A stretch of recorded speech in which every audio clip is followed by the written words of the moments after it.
Assalamualaikum warahmatullahi wabarakatuh. Perkenalkan, nama saya Imam Ferdiansyah dengan NIM F1D118018, mahasiswa program studi Teknik Pertambangan Universitas Jambi tahun angkatan 2018. Yang mana saat ini saya sedang mengontrak mata kuliah batubara dan pemanfaatan. Pada video kali ini saya akan mereview beberapa materi tentang mata kuliah batubara dan pemanfaatan. Adapun materi-materi yang akan saya review antara lain proses pembentukan batubara, ada basis data, dan juga jenis-jenis analisis dan kualitas batubara. Pada materi pertama yaitu proses pembentukan batubara. Batubara sendiri dapat diartikan sebagai batuan sedimen organik yang komposisi utamanya adalah karbon dan juga bersifat mudah terbakar serta memiliki warna hitam sampai kecoklatan, yang mana telah mengalami proses pembatubaraan. Proses pembentukan batubara itu sendiri pada umumnya terbagi menjadi dua tahap, yaitu yang pertama vitrification dan yang kedua yaitu qualification. Kita masuk ke vitrification atau proses penggambutan, yang mana menurut Hatchman 1987, material asal dari pembentuk batubara yaitu tumbuhan dan binatang, yang mana persentase dari komposisi binatang itu kecil atau sedikit sekali. Material asal yang berupa tumbuh-tumbuhan dan binatang yang telah mati ini terendapkan di rawa gambut atau mor yang terbebas dari udara dan terendam dengan air sehingga dalam kondisi anaerob. Endapan ini bisa terjadi atau bisa terbentuk baik secara autokton ataupun alokton, yang mana autokton itu merupakan tipe endapan yang material-materialnya itu berasal dari lingkungan pengendapan tersebut. Jadi misal ada pengendapan di suatu rawa, maka tumbuh-tumbuhan rawa itu adalah merupakan material-material utama pembentuk endapan tersebut. Sedangkan alokton yaitu tipe endapan yang mana material-material pembentuknya itu berasal dari luar lingkungan pengendapan tersebut atau dari luar cekungan tersebut. Yang selanjutnya endapan yang telah terendapkan, tumbuh-tumbuhan dan binatang yang telah terendapkan tadi dalam skala waktu geologi terjadi perusakan atau penguraian oleh mikroba anaerob yang mengubah tumbuh-tumbuhan tadi atau yang menguraikan tumbuh-tumbuhan tadi menjadi karbon dioksida, air, dan juga asam humin, yang mana proses ini disebut sebagai humidifikasi. Dan pada akhirnya proses ini akan menghasilkan gambut. Sedangkan menurut Hatchman 1987, perubahan dari suatu endapan tumbuh-tumbuhan dan juga binatang sehingga menjadi gambut itu disebut sebagai diagenesa. Selanjutnya yaitu qualification atau proses metamorfosa, yang mana pada proses ini tidak terjadi lagi yang namanya proses biokimia, melainkan dipengaruhi oleh pressure dan suhu yang semakin meningkat akan membuat semakin tingkatan dari batubara tersebut semakin baik. Dalam proses pembatubaraan itu sendiri, kondisi dari pembatubaraan itu dipengaruhi ada beberapa faktor, antara lain ada geothermal gradient, yang kedua ada igneous intrusi, dan yang ketiga ada tectonic activity atau aktivitas tektonik. Yang mana pada ketiga faktor tadi membuat kandungan air pada gambut menjadi berkurang, dan bersamaan dengan keluarnya volatile matter, hidrogen dan oksigen, dan bersamaan dengan itu sehingga meningkatkan persentase dari kandungan karbon, ada nilai reflektan, dan juga ada caloric value atau nilai dari kalori. Dari persentase karbon ini tidak ada penambahan dari unsur karbon, melainkan hanya peningkatan dari persentase karbon akibat dari pengurangan komposisi air tersebut. Nah, di sini ada gambaran, merupakan gambaran dari pembentukan batu bara itu sendiri. Yang pertama, gambut yang terjadi mengalami pressure,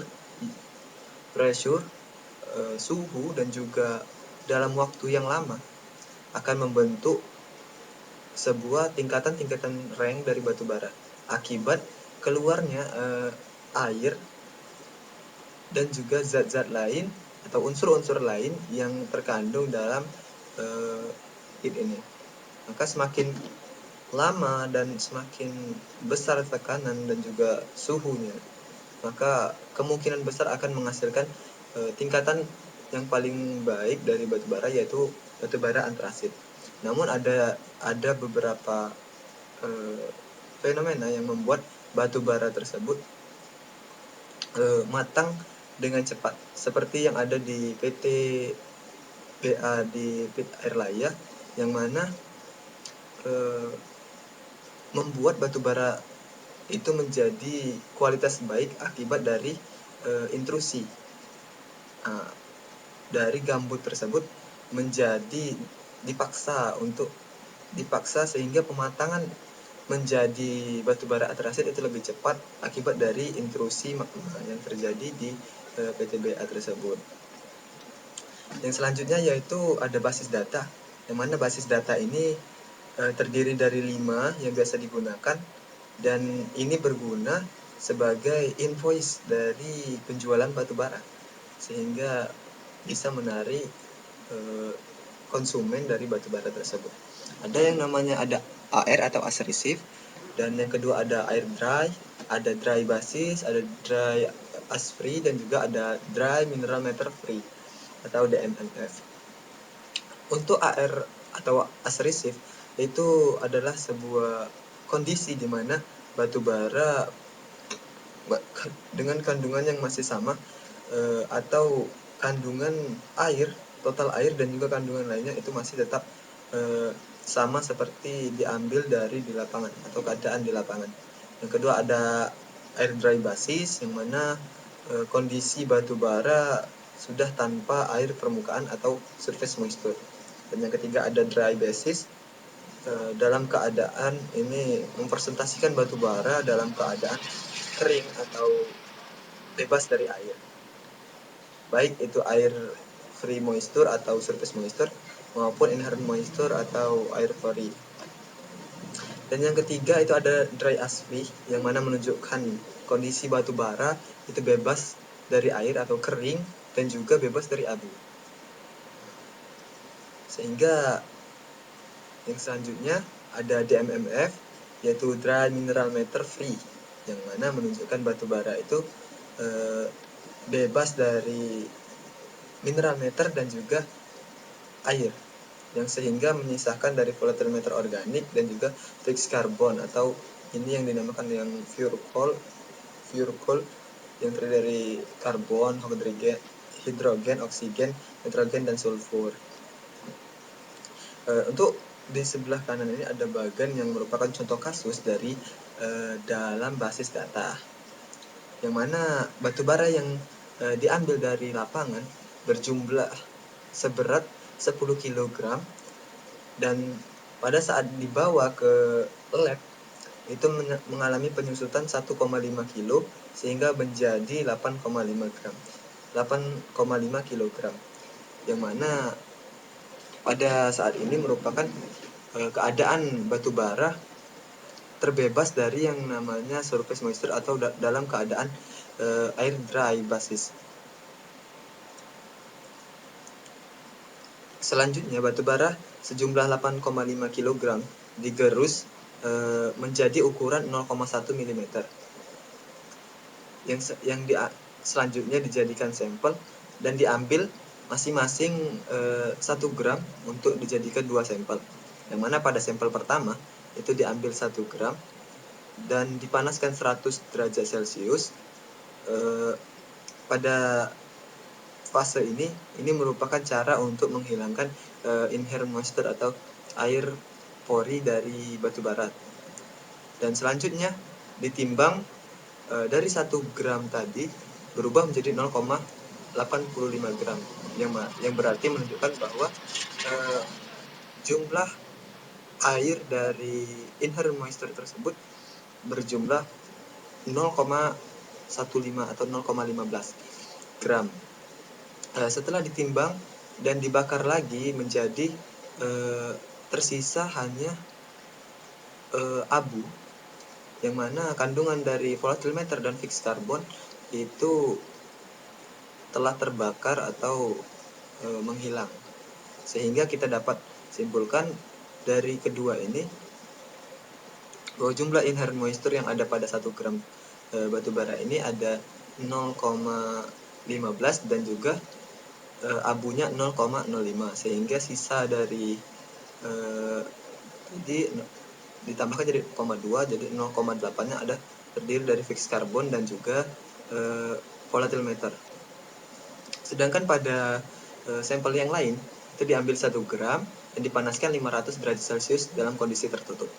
Yang mana pada kondisi ini adalah cara menguji untuk menghilangkan inherent moisture dan juga volatile matter. Sehingga batu bara yang berjumlah 1 gram tadi berubah menjadi 0,5 gram atau setengah dari sampel yang tadi, karena dipengaruhi oleh volatile matter yang telah hilang dan juga inherent moisture. Tersisa fixed carbon dan abu yang ditimbang hanya tinggal 0,5 gram. Yang mana kita ketahui tadi abu dari jenis batu bara tersebut ada 0,05, sehingga kita dapat menentukan fixed carbon dari sampel kedua ini, yang mana 0,5 gram ini kita kurangkan dengan 0,05 gram sehingga menjadi 0,45 gram, sehingga fixed carbon dari batu bara tersebut kita dapat 0,45 gram. Selanjutnya yaitu jenis analisis dan kualitas batu bara. Kualitas batu bara itu sendiri tidak dapat ditentukan dalam 1 atau 2 parameter saja, melainkan berdasarkan kegunaan dari batu bara tersebut. Sehingga dalam kegunaan batu bara tersebut, seperti contohnya seperti digunakan pada produksi semen ataupun pembakaran untuk bahan bakar PLTU, itu memiliki parameter-parameter tertentu, yang mana di parameter industri tertentu tidak bisa disamakan dengan parameter penggunaan batu bara lainnya. Seperti industri semen dan juga PLTU itu tidak bisa disamakan kualitas yang terbaik. Jadi ada beberapa parameter yang bisa digunakan atau nantinya akan bisa digunakan untuk mencari kualitas yang terbaik untuk kegunaan tertentu. Yang pertama yaitu total moisture. Parameter kualitas yaitu total moisture. Persentase dari jumlah keseluruhan air merupakan sangat berguna bagi apalagi sebagai batu bara yang digunakan sebagai bahan bakar pada PLTU. Karena pada total moisture yang melebihi tingkat minimum dari parameter untuk PLTU tersebut, maka akan membuat pembakaran pada PLTU tersebut, pembakaran pada batu bara tersebut akan menjadi tidak efektif atau tidak efisien karena jumlah air yang berlebih tadi. Dan selanjutnya ada analisis proximate, yang mana analisis proximate ini menghitung persentase dari inherent moisture, as, dan juga volatile matter dan juga fixed carbon seperti yang ada di basis data yang ada, contoh kasus dalam basis data ini tadi. Sehingga didapat nilai-nilai persentase yang bisa dijumlahkan adalah 100% dari ukuran dari batu bara tersebut. Inherent moisture sendiri kita dapat ketahui yaitu pori, nilai moisture dari batu bara atau nilai air pori dari batu bara. Sedangkan as itu adalah abu, volatile matter adalah sebuah unsur yang mana pada titik tertentu, pada suhu titik tertentu itu akan menguap. Dan juga yang fixed carbon merupakan jumlah karbon sebenarnya yang ada di suatu batu bara. Selanjutnya ada caloric value. Ini merupakan parameter yang menjadi biasanya sangat digunakan dalam penggunaannya itu seperti PLTU, karena dalam jumlah tertentu akan menghasilkan yang kita mau gitu kan. Misalnya ada 3000 kalori kan. Sedangkan yang kita dapat batu baranya itu tidak sampai 3000 kalori, maka tidak bisa digunakan sebagai bahan bakar untuk membuat sebuah PLTU kan. Jadi kalori value ini dapat kita hitung dengan menggunakan alat yang bernama boom calorimeter, yang mana itu akan menghitung panas yang dihasilkan dari pembakaran batu bara dalam jumlah tertentu. Selanjutnya ada total sulfur. Total sulfur ini merupakan mencari keseluruhan jumlah dari sulfur yang ada pada batu bara.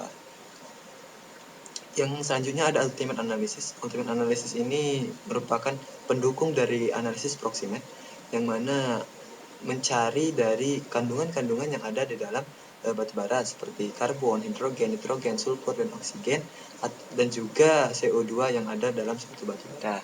Selanjutnya ada AS analisis atau merupakan sebuah analisis yang digunakan untuk memprediksi perilaku abu, juga untuk mengidentifikasi kandungan konsentrasi tinggi komponen tertentu yang dapat memberikan permasalahan dalam aplikasi. Artinya apa? AS analisis ini dipengaruhi oleh kandungan-kandungan mineral yang ada di dalam batu bara tersebut, sehingga ada suatu kejadian yang membuat AS ini menjadi permasalahan, baik itu secara lingkungan ataupun penggunaannya tersebut, seperti pada penggunaan pada PLTU